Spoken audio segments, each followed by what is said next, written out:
오늘 말씀의 주제는 6월절 식사의 의미입니다. 오늘 이제 6월절 예수님께서 제자들과 함께 식사를 하시는데 누가복음 22장 오늘 본문 말씀에 보면은 14절로 25절에 이렇게 시작을 하고 있습니다. 때가 이르렀다는 것은 6월절 그 때가 되었다라는 겁니다. 마치 우리도 이제 이번 주말에 이제 설 연휴가 오게 되는데 언제가 설날이지? 언제가 설날입니까? 토요일 날인가요? 그래서 그 설날 딱 그때 앞뒤에 그 6월절 절기지만은 딱 그 때가 있는 것처럼 이제 6월절 그 식사를 하는 그 때가 되었다라는 겁니다. 여기서 예수께서 사도들과 함께 앉으사 이르시되 내가 고난을 받기 전에 너희와 함께 이 6월절 먹기를 원하였노라. 이 6월절 먹기를 원하였다. 그러니까 두 번이나 반복되고 있는 것은 굉장히 예수님께서 간절히 원하셨다는 그런 뜻입니다. 어쩌면 예수님께서 그 전에 이 대제사장과 서기관들이 당신을 잡으려고 하시는 것을 아셨지만 잡히지 않고 이렇게 피하셨던, 궁극적으로는 이제 잡혀서 결국 죽음의 길로 가시지만은 이때까지 미루어 두신 이유가 바로 이 6월절 식사를 하기 위하여서 예수님께서 아마 그렇게 하신 것 같습니다. 또 앞에서도 예수님께서 제자들을 보내셔서 이 6월절 식사를 특별히 준비하게 하셨죠. 그만큼 예수님께서는 이 6월절 식사에 아주 특별한 의미를 가지고 있으셨습니다. 그렇기 때문에 오늘 우리가 이 말씀을 생각하면서 이 6월절 식사 왜 예수님께서 그렇게 간절히 원하셨는지, 또 6월절 식사에서 예수님께서 무엇을 우리에게 교훈으로 남기셨는지를 함께 살펴보고자 합니다. 먼저 이 6월절은 이 구약에서부터 특히 이 출애굽 때에 출애굽의 역사에서부터 시작이 되었던 것입니다. 하나님께서 이스라엘 백성을 애굽에서 구출하여 내실 때 먼저 애굽을 이제 9가지 재앙으로 치시고 그동안에 이 애굽의 바로가 계속 보내줄 듯 하다가 또 마음을 변하고 했던 그렇게 해서 반복되어졌었는데 이제 마지막 예수님께서 하나님께서 10번째 재앙으로 애굽을 치시는데 그것은 모든 장자들을, 애굽에서 난 모든 장자들을, 사람뿐만 아니라 모든 가축의 첫 새끼까지 다 죽게 하시는 재앙을 하나님께서 일으키시는 겁니다. 그런데 그 재앙 가운데서 하나님께서 모세를 통해서 이스라엘 백성들에게 특별히 지시하시는 것이 바로 이 6월절 행사였습니다.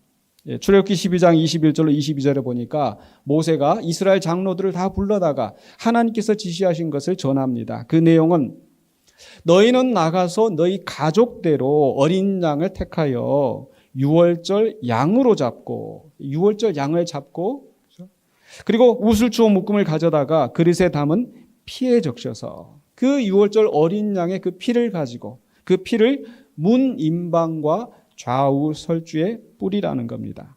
그러면 무슨 일이 일어나는가? 출애굽기 23절 계속해서 12장 23절에 여호와께서 애굽 사람들에게 재앙을 내리려고 지나가실 때에 문 임방과 좌우 문설주의 피를 보시면 여호와께서 그 문을 넘으시고 멸하는 자에게 너희 집에 들어가서 너희를 치지 못하게 하실 것임이니. 즉 모든 집집마다 장자가 죽고 첫 새끼가 다 죽는데 이 어린 양의 피가 그 물에 있는 그 집에는 그런 재앙이 일어나지 않는다라는 거예요. 왜? 여호와 하나님께서 그 문을 넘어가신다. 그래서 6월절이라고 할 때 이 월자가 바로 넘는다라는 그런 뜻입니다. 영어로는 패스오버, 넘어가신다라는 거죠. 그러니까 지금 하나님께서 지금 이 사람들에게 하시는 일은 무엇인가? 그 바로 어린 양을 잡으라라고 말씀하셨잖아요. 어린 양을 잡으시는 것은 어떤 의미가 있는가? 바로 그 전에 왜 장자를 죽게 하시는지. 장자는 그 집을 이제 대표하고 그 집안을 잇게 하는 그런 의미가 있지 않습니까? 그런데 그 대표를 죽게 하심으로써 이 하나님께서 이들을 다 멸하시고 치신다라는 그런 의미가 들어있는 것인데, 그러나 어린 양을 잡는다라는 것은 바로 그 집안에 마땅히 죽어야 할 그 사람들을 대신해서 어린 양이 대신 죽는다는 의미입니다. 그리고 그 피를 문설주에 바르는 것은 어떤 의미가 있을까요? 우리 한국의 고유의 풍습 가운데서 이 동지딸, 이 동지 팥죽을 먹는 그런 풍습이 있잖아요. 근데 왜 팥죽을 먹습니까? 왜 팥죽을 먹는, 물론 우리가 그리스도인들이 그것을 따르지는 않지만은 우리 조상들 대대로 그 팥죽을 먹는 이유가 뭐겠어요? 왜 팥죽을 끓이겠어요? 팥죽이 붉은 것을 귀신들이 싫어한다라는 거예요. 그래서 이 팥죽을 먹음으로써 이 귀신이 물리쳐지고 재난이 물리쳐지고, 그런데 지금 성경에서 이 피를 바르는 게, 피를 발라놓으면 하나님께서 무서워서 이것을 피하는 상황인가? 그게 아닌 거죠. 하나님께서 무서워서 그 피가 묻어 있어서 그 피를 싫어해서 그것을 피하는 게 아니라 그 피는 바로 표식입니다. 어떤 표식이요? 이 집에는 하나님의 뜻을 따라서 하나님의 명령대로 어린 양을 잡아서 대신 죽음이 치러졌다라는 거.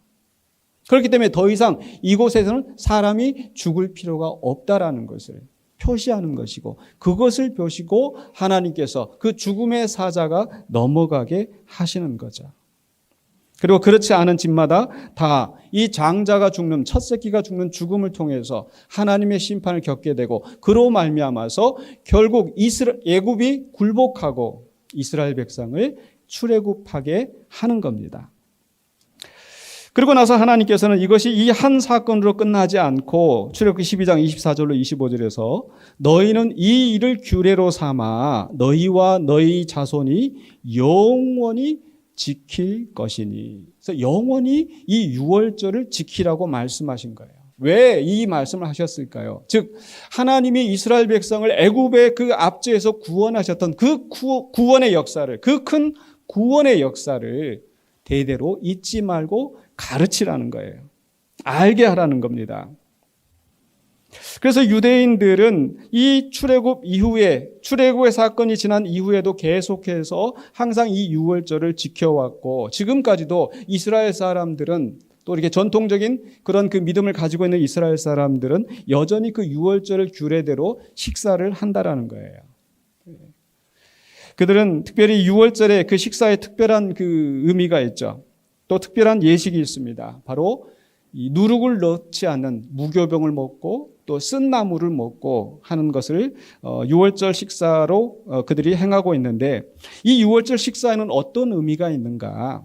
바로 하나님께서 이루신 그 출애굽의 사건, 역사적인 구원의 사건을 다시 재현하면서 그 하나님의 구원을 기억하는 거죠. 그래서 이 유월절 식사 때, 이 유대인들이 유월절 식사를 할 때 아주 중요한 핵심적인 그 행사가 있는데, 그것은 바로 이제 그 집안의 이제 어린 아이들 중에 보통 이제 가장 막내가 이제 어른들에게 또는 그 인도자에게 질문을 던지는데, 그 네 가지 질문을 한다는 거예요. 그 네 가지 질문을 무엇인가 하니, 왜 우리는 이 밤에 마짜, 즉 이 무교병을 먹습니까? 평소에는 이 누룩을 넣어서 이게 발효시킨 이 빵을 먹는데, 그날만큼은 이 발효되지 않은 이 무교병을 먹기 때문에 왜 이 무교병을 먹습니까? 두 번째 질문은 왜 우리는 이 쓴 나물을 먹습니까?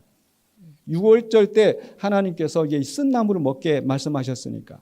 세 번째는 왜 우리는 이 밤에 이 파슬리를, 이 야채인데 그것을 소금물에 2번 찍어서 먹는다는 거예요. 왜 이렇게 합니까? 네 번째 질문은 왜 우리는 이 유월절 음식을 뒤로 비스듬히 기대어서 먹습니까? 라고 이게 질문을 던진다는 거예요. 이것은 마치 우리가 왜 우리 그 웨스트민스터 소유리 문답, 또 지금 우리 오후 시간에 하이델베르크 이 교리 문답을 하고 있잖아요. 질문이 있고 답이 있고, 이것을 통해서 이 신앙 교육을 하는 거잖아요. 그래서 이 유월절 때는 이 질문과 대답을 함으로써 이 어린아이들이 질문을 던지면 그 인도자나 그 어른들이 거기에 대해서 답을 하는데, 이런 답을 하는 거죠. 왜 우리는 이 무교병을 먹습니까? 바로 우리가 이 애굽에서 나올 때에 급하게 나오느라고 이 떡을 발효시켜서 이 먹을 시간이 없어서 급히 하나님께서 우리를 나오게 하셨기 때문에 그 일을 기념하는 것이란다. 왜 우리는 이 쓴 나물을 먹습니까? 먹기에도 고약한 그 쓴나물을 다른 때는 평소에 먹지 않는데 왜 이 유월절 때는 이 쓴나물을 먹는지, 그것은 바로 우리가 애굽의 노예로 있을 때 그 비참한 생활을 했던 것을 잊지 않기 위함이란다. 세 번째로는 왜 우리가 이 밤에 이 파슬리를 소금물에 2번 찍어서 먹습니까? 그것은 우리가 그때 이 애굽의 노예를 쓸 때 흘렸던 그 눈물을 기억하기 위함이란다. 마지막으로 네 번째 질문은요, 뭐였습니까? 왜 우리는 이 유월절 음식을 뒤로 비스듬히 기대서 이렇게 먹습니까? 사실 첫 번째 유월절 때는 허리에 띠를 띠고 급하게 서서 먹으라고 했잖아요. 그런데 지금 이제는 유월절 음식을 기대어서 편하게 먹고 있는 것은 바로 이제 우리는 더 이상 애굽의 노예가 아니고 이제는 하나님의 은혜로 구원받은 우리가 이제 자유인으로서 편하게 식사를 할 수 있게 된 것이란다. 이런 식으로 해서 그 출애굽의 사건들을 재현하면서 하나님이 구원하신 것을 이제 기억하게 하고 그것이 다음 세대로 이 신앙이 이어지게 하도록 하는 그런 의미가 있었다라는 거죠. 그런데 여기서 또 놀라운 것은 이 유월절 식사와 의식이 단지 과거에 하나님께서 이루셨던 그 과거의 구원의 사건만을 회상하는 데서 끝나는 것이 아니고 이 미래를 향하고 있다는 거예요. 즉, 이 유월절 식사가 이제 마무리가 되어갈 무렵에 서로 이제 인사를 하는 거예요. 마치 우리가 신년이 되면은 뭐 새해 복 많이 받으세요 이렇게 인사를 하듯이 이 유월절 때마다 하는 그 인사가 있는데 그 특별한 인사가 무엇인가 하니 바로 내년에는 예루살렘에서. 그러니까 꼭 예루살렘에서 만난다는 그런 의미가 아니라 이 예루살렘은 어떤 의미가 있습니까? 하나님께서 우리를 다시 회복하게 하시고 그 예루살렘, 새 예루살렘을 이루실 것인데 그 예루살렘에서 우리가 만나게 될 것이라는 그 종말을 향하는 그 소망이 있다라는 거예요. 그리고 나서 그 인사를 한 다음에 이 유월절 식사를 할 때에 이제 문을 열어두고 이 거기에 빈 잔이 하나 있는데 그 빈 잔에 포도주를 채우는데 이 빈 잔의 포도주는 누구를 위한 것인가? 바로 엘리야의 컵이다. 이렇게 엘리야의 잔이다. 이렇게 하고 끝낸다는 거예요. 왜 이 일을 하는가? 바로 말라기서 4장 마지막에 이제 하나님의 큰 날이 이르기 전에 하나님께서 엘리야를 보내신다고 하셨는데 이제 엘리야가 와서 이제 우리에게 그 하나님이 계획하시는 일들을 보여줄 것이다. 하나님 일을 이룰 것이다. 즉 메시아의 시대를 지금 기대하면서 이 유월절의 식사를 마친다라는 거죠. 그러니까 이 유월절의 식사는 과거에 하나님께서 이루셨던 구원의 역사를 재현하면서 또 앞으로 이루실 하나님의 큰 구원을 바라보게 하는 그런 의미가 있다라는 겁니다. 그런데 여기서 중요한 것은 바로 그 유월절에서 그 구원을 이 하나님께서 미리 보여주시는데 예표하시는 것인데 그 유월절이 어디에서 성취되어지는가? 우리가 믿기로는 바로 예수 그리스도가 유월절 어린 양이 되셔서 바로 하나님이 계획하시는 그 구원의 사건을 이루셨다라는 겁니다. 그래서 우리는 이 구약에서 그들이 지켜왔던 그 유월절이 결국은 예수님을 통해서 성취되었다는 것을 그 하나님이 계획하셨던 구원이 성취되었다는 것을 우리는 믿습니다. 그리고 그 유월절이 의미하는 그 구원이 결국 어떻게 성취되어지는가? 바로 예수 그리스도의 고난을 통하여서 이루어졌다는 것이죠. 그래서 예수님께서는 지금 바로 그 구원의 역사를 이루시기 전에 제자들과 함께 이 유월절 식사를 하시면서 지금 과거에 그 이스라엘 사람들이 했던 그 유월절을 지키는 방식이 아니라 예수님께서 새로운 방식으로 새로운 의미를 부여하시고 이제는 이렇게 이 식사를 하라고 말씀하시는 거예요. 즉 유월절 의식을 유대인들이 하면서 이것은 우리는 이렇게 해서 무교병을 먹는 것이다. 이렇게 해서 우리가 쓴나물을 먹는 것이다. 제자들과 함께 제자들이 질문하고 예수님이 답변하고 이런 방식으로 하지 않으셨어요. 예수님께서는 어떻게 하셨습니까? 바로 예수님이 고난당하실 것을 말씀하시는 거죠. 아예 처음부터 시작할 때 예수님께서 제자들과 함께 앉으실 때 뭐라고 말씀하셨어요? 14절 15절에 이르시되 내가 고난을 받기 전에 너희와 함께 이 유월절 먹기를 원하였노라. 바로 고난을 받기 전에. 즉 이제 예수님께서는 이 유월절 식사를 하시고 나면은 고난을 받으시는 거예요. 근데 예수님께서 야, 내가 죽기 전에, 내가 떠나기 전에 너희들하고 함께 마지막 식사 한번 해야 되겠다.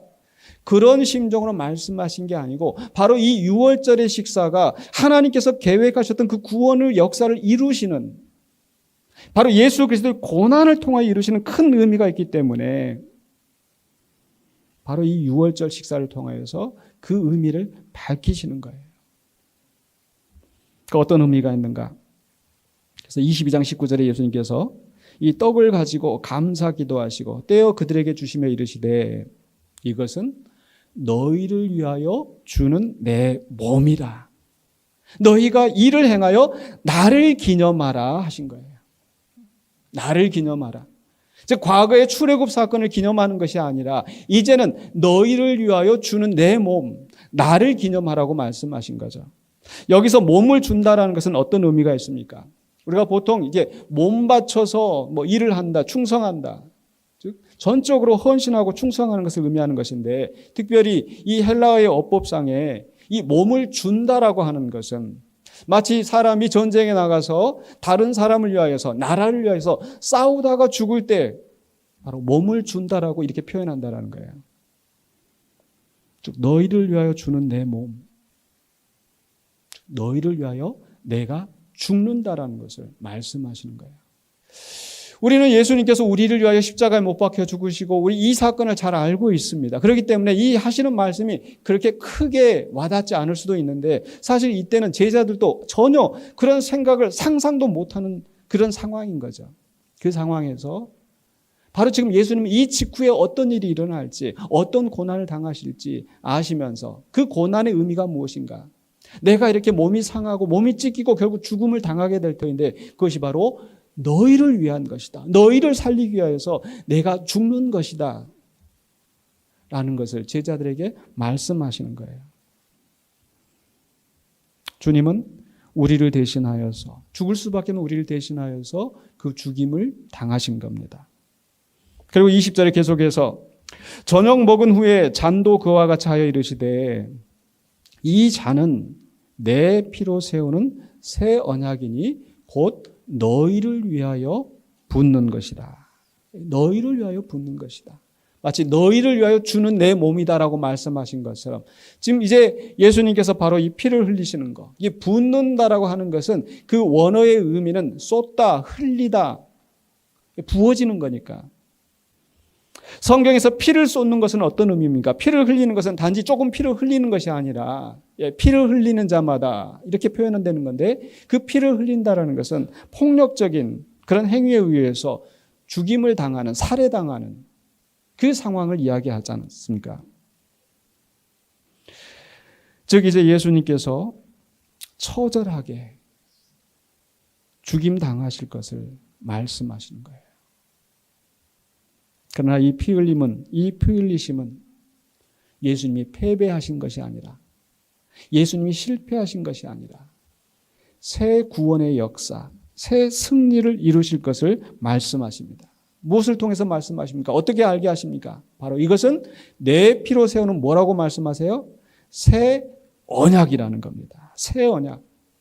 새 언약이라고 말씀하셨을 때는 옛 언약이 있겠죠. 옛 언약은 언제 이루어졌습니까? 바로 이스라엘 백성들이 애굽에서 나오고 나서 시내산에 와서 하나님 앞에서 하나님의 명령을 받고 하나님 앞에 언약을 세우게 되죠. 너희가 이 말을, 내 말을 잘 듣고 내 언약을 지키면 너희는 내 소유, 모든 민족 가운데 내 소유가 되고 내 백성이 될 것이라. 백성들이 하나님 앞에 대답합니다. 예, 우리가 지키겠습니다. 따르겠습니다. 그래, 이제부터 그러면 너희는 내 백성이고 나는 너희의 하나님이다. 이것을, 이 언약을 인치는 사건이 바로 피로 맺어진 거예요. 바로 누가복음 24장 8절에 모세가 그 피를 가지고, 그 짐승의 희생의 피를 가지고 백성에게 뿌리며 이르되 이는 여호와께서 이 모든 말씀에 대하여 너희와 세우신 언약의 피니라.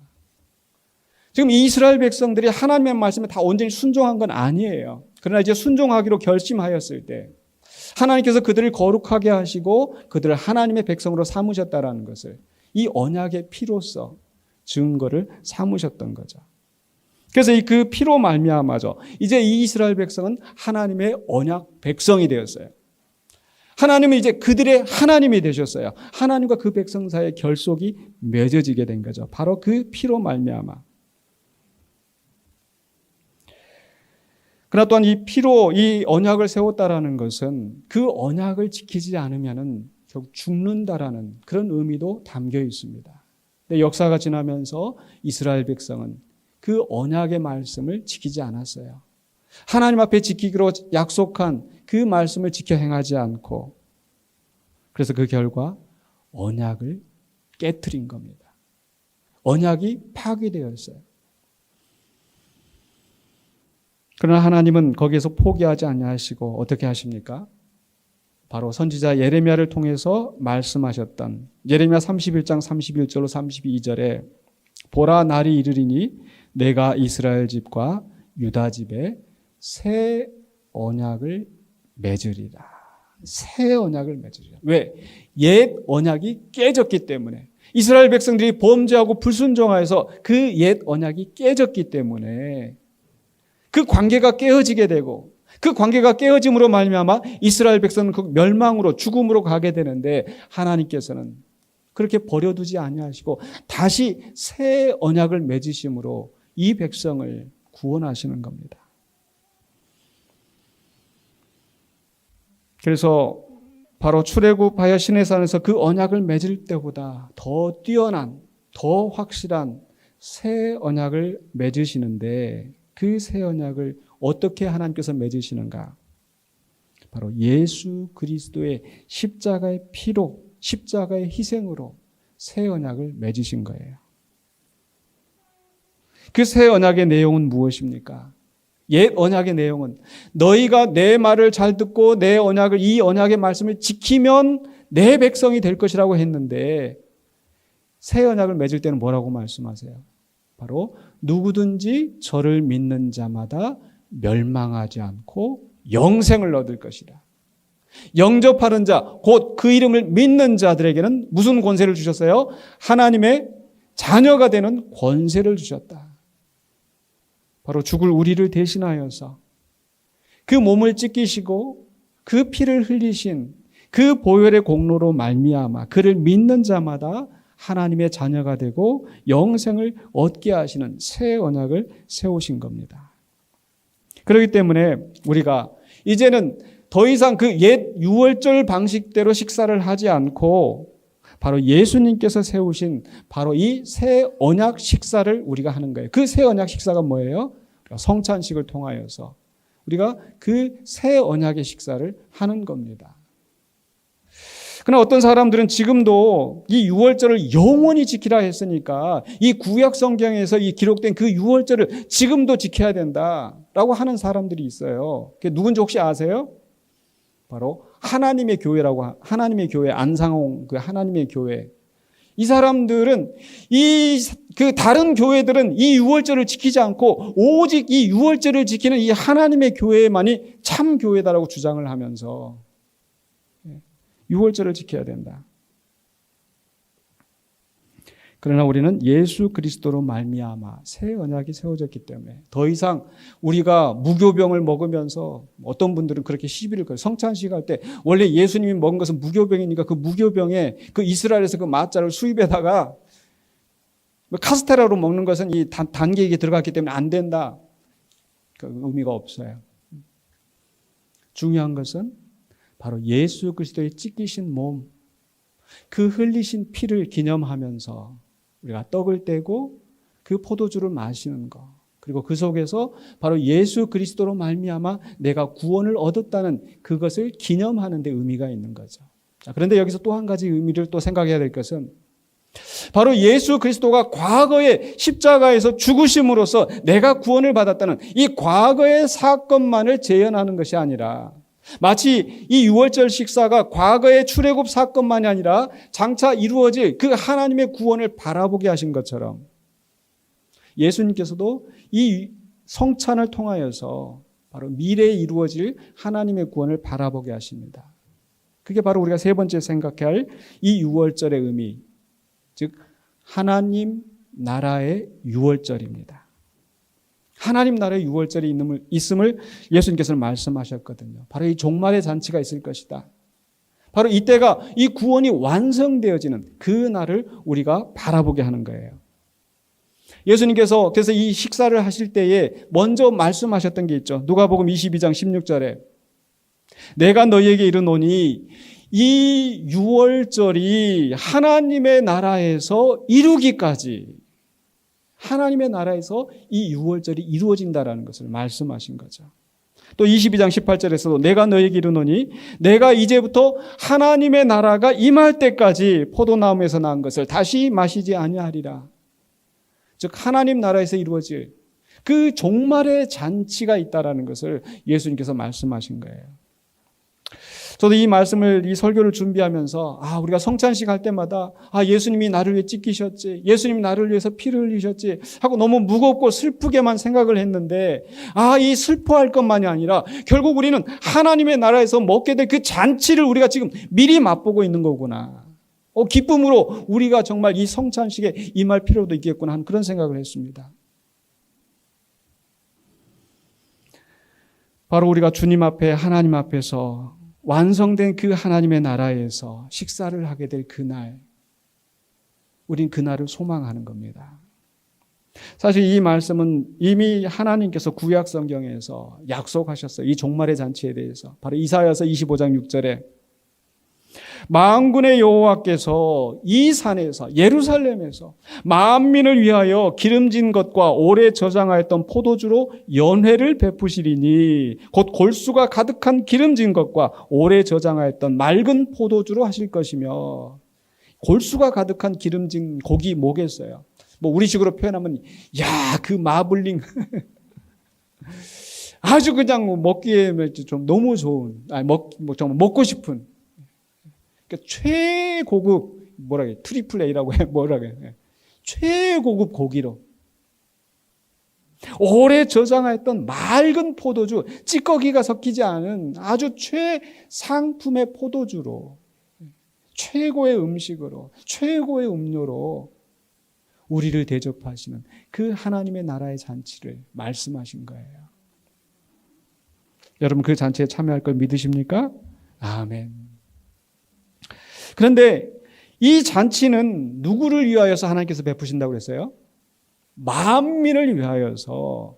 이게 이 구약에서의 유월절 잔치하고 큰 차이가 있는 거예요. 구약에서 유월절 잔치는 그 무교병과 그 나물과 이것을 누구만 먹을 수 있어요?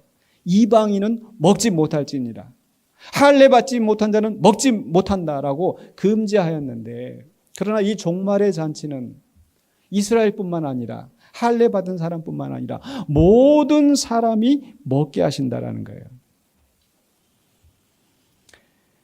이스라엘 백성들이 자기들만 선택받은 백성이고 자기들만 하나님의 백성인 줄 알았는데, 그러나 하나님의 계획은, 하나님께서 애초에 아브라함을 택하실 때 천하 만민이 너로 말미암아, 내 씨로 말미암아 복을 얻을 것이라, 온 세상을 구원하신 하나님의 계획인데, 그러나 이스라엘 사람들은 여전히 그 특권의식을 가지고 이방인을 무시하고 자기들만 구원받을 하나님의 백성으로 착각하고 있었는데, 그러면서 정작 그 예수님을 영접하지 않는 거예요. 예수님을 배척하는 거예요.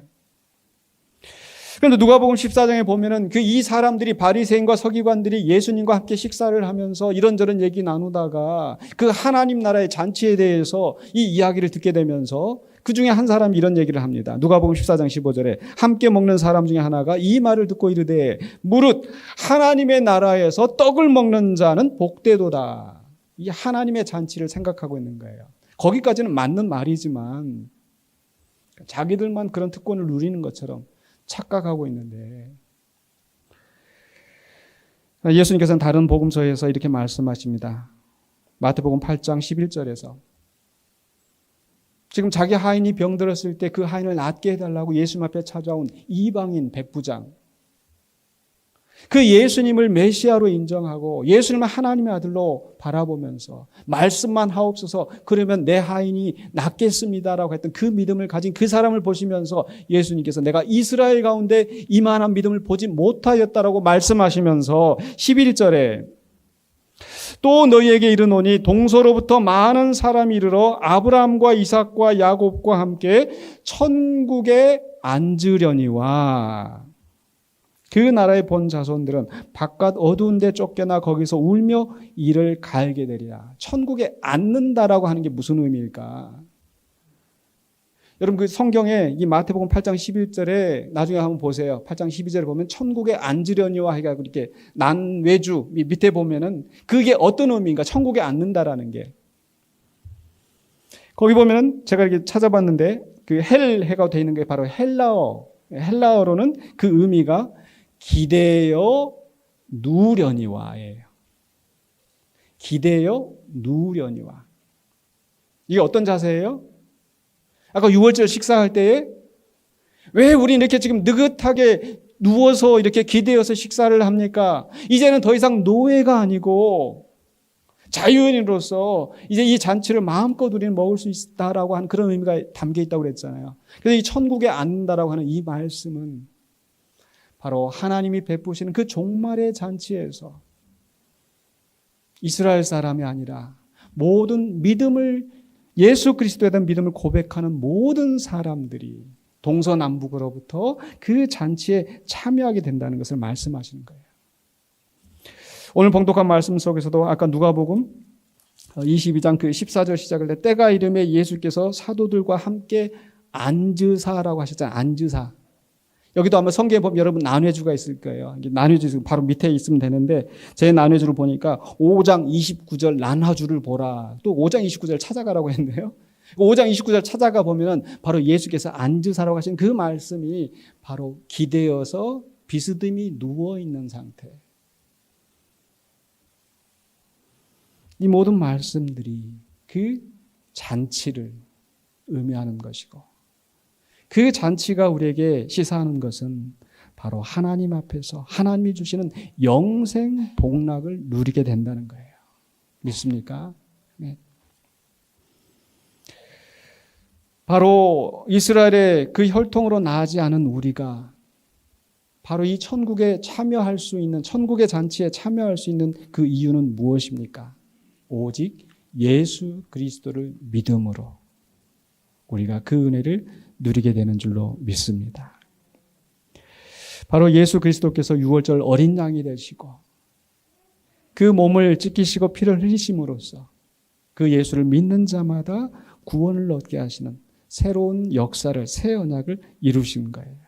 그래서 예수님께서는 이제 더 이상 과거의 6월절의 식사가 아니라 바로 예수님께서 새롭게 제정하시면서 이 식사를 함으로써 나를 기념하라고 말씀하신 거예요. 그럼에도 불구하고 여전히 구약의 규례에 매여서 옛 6월절 방식대로 그 6월절을 지켜야 제대로 지키는 것이다라고 말하는 것은 바로 예수님께서 세우신 이 새 언약의 가치를 훼손하는 결과가 되는 거겠죠. 우리는 예수님이 전하신 방식대로 예수님이 제시하시는 교훈을 따라 바로 이 성찬의 식사에 우리가 참여하는 자가 된 줄로 믿습니다. 그리고 그 참여할 때마다 우리는 한편으로 우리를 구원하신 예수 그리스도의 은혜를 생각하고 또 다른 한편으로는 하나님께서 우리에게 베푸실 영원한 잔치를 바라보실 수 있는 우리 모두가 되시길 주의 이름으로 축원합니다. 그래서 우리는 바로 그 하나님의 잔치에 참여할 자들입니다. 그러나 그 성찬에 우리가 그 예배 시간에 그 성찬에 그 포도주와 떡을 받는다고 해서 그것 자체가 자동적으로 마술적으로 우리에게 구원을 보장하는 것은 아니죠. 오늘 우리 봉독한 말씀 마지막 부분에 가서 예수님께서 이런 경고를 하십니다. 누가복음 22장 21절로 22절에 그러나 보라 나를 파는 자의 손이 나와 함께 상 위에 있도다. 거기에 함께 참여하고 있는 자들. 그러나 그 가운데 나는 인자는 이미 작정된 대로 가거니와 그를 파는 그 사람에게는 화가 있으리로다 하시니. 그 예수님의 은혜의 자리에 함께 있으면서도 그 은혜를 누리지 못하고 오히려 화를 받게 되는 그런 사람이 있다라는 거예요. 그러므로 우리는 단순히 내가 교회에 나온다고 해서 교회에 속하였다고 해서 또 세례를 받고 직분을 받고 성찬에 참여한다고 해서 내가 자동으로 구원을 받을 것이다 착각해서는 안 될 것입니다. 바로 그 식사에 참여하는 만큼 예수 그리스도와 함께하는 그런 성도로서의 우리의 삶을 살아가야 될 줄로 믿습니다. 그래서 특별히 유월절 식사에 참여하는 성도로서 우리가 어떻게 살아야 할 것인가 3가지를 정리함으로써 말씀을 마무리하고자 합니다. 첫 번째로는요. 바로 그 유월절 식사의 성찬에 참여하는 것은 바로 예수 그리스도의 몸과 예수 그리스도의 피를 우리가 받는 겁니다. 카톨릭에서 이야기하는 것처럼 그게 예수 그리스도의 몸으로 살로 피로 변해서가 아니라 바로 예수 그리스도께서 말씀하신 대로 너희를 위하여 주는 내 몸이고 내 피라고 말씀하셨기 때문에 단지 그냥 우리가 그것을 기념하면서 그냥 떡과 이 카스테라와 그냥 포도주를 마시고 지나가는 것이 아니라 바로 그 잔에 그 몸에 참여하는 것이 바로 예수 그리스도의 몸과 예수 그리스도의 피를 내 몸 안에 받아들인다는 사실. 즉 이 성찬을 우리가 커뮤니온 서비스, 커뮤니온이라고 하는데 커뮤니온이라는 것은 함께 연합한다는 의미예요. 즉 예수 그리스도와 우리가 연합하는 겁니다. 믿습니까? 예수 그리스도와 우리가 교제하는 거예요. 그래서 예수 그리스도와 교제하고 연합한 우리는 그러면 그 성찬을 받을 때마다 어떻게 해야 되겠습니까? 바로 예수 그리스도를 닮아가는 사람이 되어야 될 줄로 믿습니다. 감히 우리가 어떻게 예수 그리스도를 닮을 수 있을까? 우리 자신을 바라보면 한없이 정말 동떨어진 존재들이지만 예수님께서 우리에게 은혜를 주셨기 때문에 그 예수 그리스도의 몸과 피를 받음으로써 우리는 매일매일 예수 그리스도를 닮아가고 그분이 하시는 말씀처럼 그분이 행하시는 것처럼 우리가 살아가야 될 줄로 믿습니다. 두 번째로는요. 바로 공동체성을 회복하는 거예요. 우리가 지난번에도 우리 김용원 목사를 모셔서 말씀을 성찬에 대해서 얘기하실 때 어떤 교회든 우리는 지금 다 미리 쪼개가지고 이렇게 이것을 나누지만 그러나 어떤 교회에서는 이 떡을 이렇게 통째로 이 빵을 통째로 가져다가 이 앞에서 목사님이 떼어주고 나눠주고 그러면 이제 각자가 거기서 그 떡을 떼어 먹는 빵을 떼어 먹는 우리도 한번 그렇게 했으면 좋겠는데 근데 그렇게 하는 이유가 무엇인가 하니 바로 이 공동체라는 거예요. 한 피바다 한 몸이른 우리 찬송가에서 우리가 고백하는 것처럼 한 피바다 한 몸이른 우리가 그리스도의 몸과 그리스도의 피를 함께 나누는 공동체가 되는 줄로 믿습니다. 네, 요즘은 더 이제 사람들이 다 개인주의, 예배도 그냥 집에서 그냥 이렇게 유튜브 보면서 옛날보다 이게 더 이렇게 공동체성이 많이 떨어지는 것 같아요.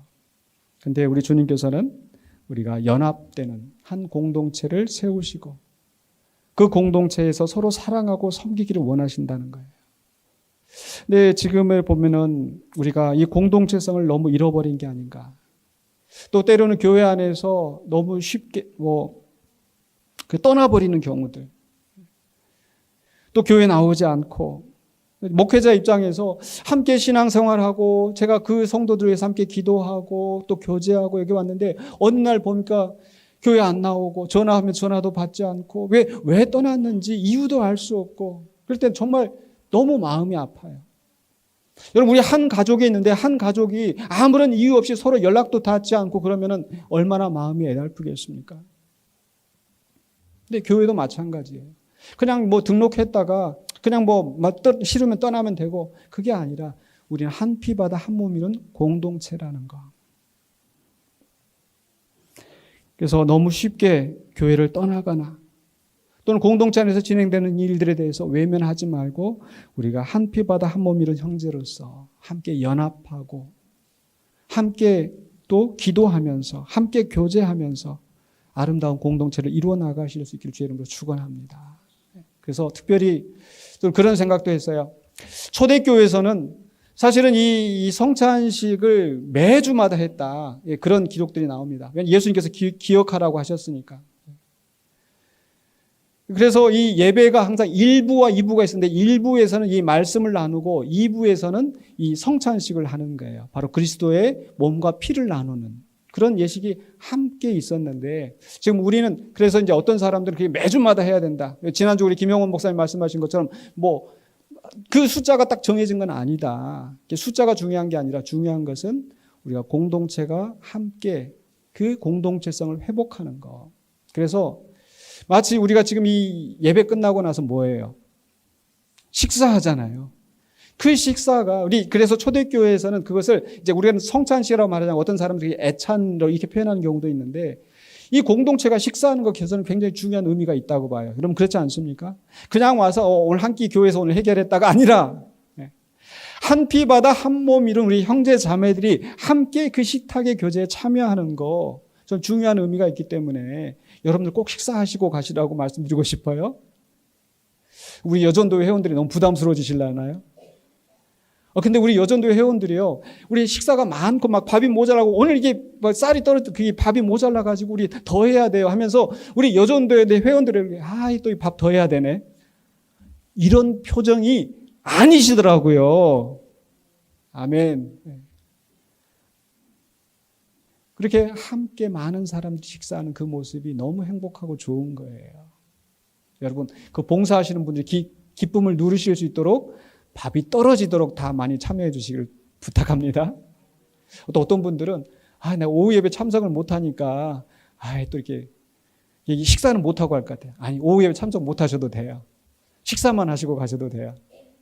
그래서 함께 식사하시면서 또 그 식사할 때 누군가 혼자 식사하고 있거든 함께 거기에서 함께 같이 식사하면서 어떻게 지내셨나고 또 모르는 사람이 오면은 함께 좀 옆에 앉아서 어떻게 오셨나고 저는 누굽니다라고 하면서 그렇게 공동체성을 회복하는 것이 비록 그것이 우리가 예전적인 의미에서 성찬은 아니라 할지라도 애찬이 되어서 우리가 함께 나아가는 공동체를 이루어갈 줄로 믿습니다. 오늘 점심시간 많이 참여하실 것 같아요. 많이 참여 안 하시면 제가 설교를 잘 못한 거고. 마지막으로 세 번째는요. 첫 번째는 예수 그리스도와 교제하고 연합한다는 것. 두 번째로는 우리의 공동체성을 회복하는 것. 세 번째로는요. 바로 하나님 나라에 대한 소망을 우리가 잃지 않아야 된다는 것.